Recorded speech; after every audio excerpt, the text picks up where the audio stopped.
not about washing the dirt on your skin, but a certain purification on a deeper level happens.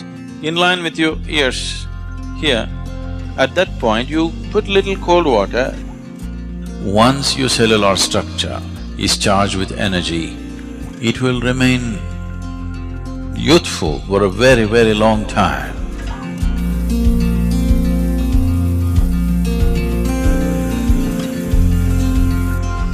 In most Indian languages, in common usage, the word hata means being adamant. This is a quality that you will need. Your body says, enough, I've had it, but you're adamant. This is Hatha Yoga.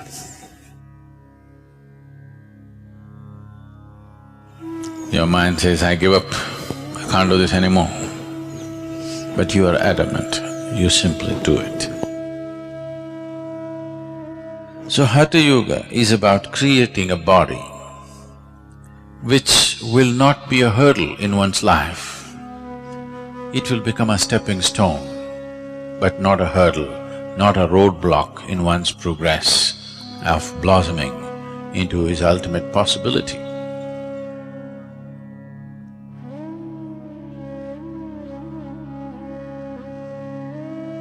So simple tips.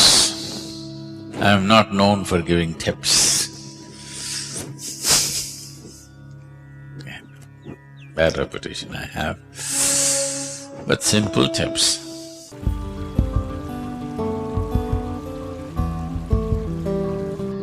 In the yogic culture, a shower, there was no shower. Bath always meant dip in the river. They always went to the river, dipped, come out and do it.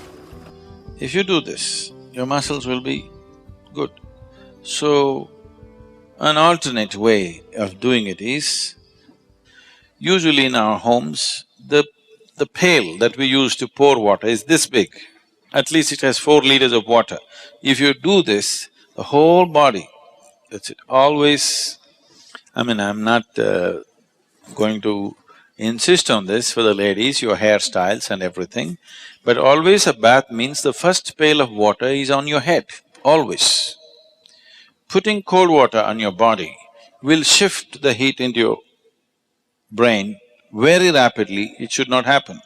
So this is why those who don't want to wet their hair, at least should take a little bit of cold water and put it, there's a point here, in line with your ears, here. At that point, you put little cold water, immediately you will see a certain cooling happens in the head region. After that, you can have bath with just the body. But otherwise, you always… the first pail of water is over your head, not on your body. So what you do is, you fill the bucket and that's the best way to do it in the morning. The body should be immersed in water, that you're trying to create a simulated dip in the river, okay? At the same time, the whole body should be… at least the skin should be covered in water at the same time, not like this, like this, If you pour water, the whole body… the body should think you're taking it for a dip. So, if you pour like this, there is a certain coolness in the system and muscles become very flexible. Shower can do it too, if the shower is forceful enough, or at least if the volume of water is good enough, shower can easily do that.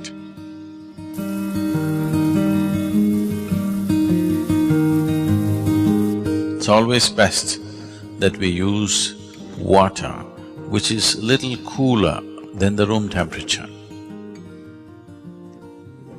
Just a certain volume of water to flow over you, or to be immersed in a water which is cooler than room temperature. Because if this happens, one thing that happens on the surface is the cells, the epithelial cells will contract. When they contract, they open up all the pores. the pores between the cells will open up. The cells themselves have pores. We don't want that to open. That will open if you put it in warm water. If you dip your body in a hot water tub, the cells will open up and take in water. That is not always a good thing to do. You put the body in cold water, the cells will contract, the in-between spaces will open, and that's important for practicing yoga. Because we want the cellular structure of the body to be charged with a different dimension of energy. If the cells contracts and it allows space and then you practice your yoga, then the cellular structure in the body is charged. Why one person seems to be far more alive than the other is essentially because of this. And once your cellular structure is charged with energy, it will remain youthful for a very, very long time. When people are thinking, why the old bugger is still not dead, you still feeling like you're 25.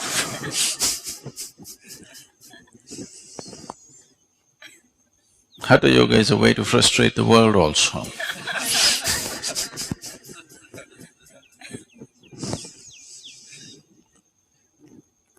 So, water which is cooler than the room temperature, in India, it is in South India at least, it's not so much of a problem, the water is always in that temperature, ideal place. But if you're in a colder country, if you're in a temperate climate, the water may be too cold, that is not good. The water must be, let's say, within 5 to 8 degrees centigrade lower than the room temperature, not more than that.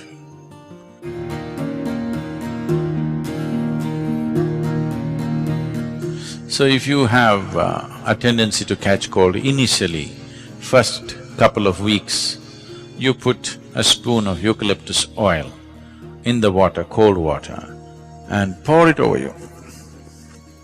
You will see your cold will go away, not because of the eucalyptus oil, just because of the cold water.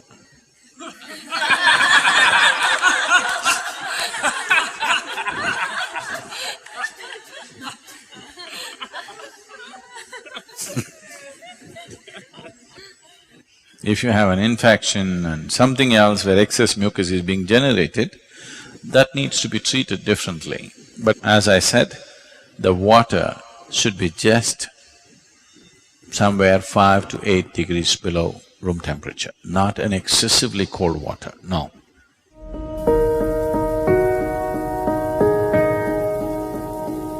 If there's any kind of interaction, any kind of mingling and mixing of whatever kind, if you're in a crowd for too long, when you go home, first thing is shower. You must do this. If it takes 3, 4, 5 showers in a day, it doesn't matter. For a sadhaka, it's good to shower many times a day. You shouldn't overdo it. But there were times when I used to shower minimum 5 to 7 times a day. Now it's come down to maybe 2 definitely, sometimes 3. 2 is a must for you. More is good.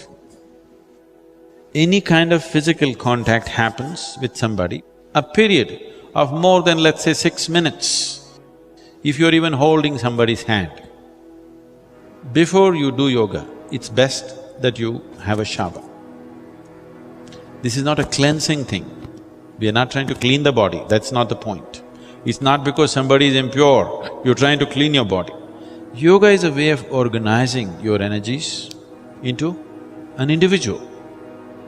So if any kind of transaction happen too much, if I come and sit in a program, I'm not even physically touching anybody, if I sit in a program for 2-3 hours, first thing is shower.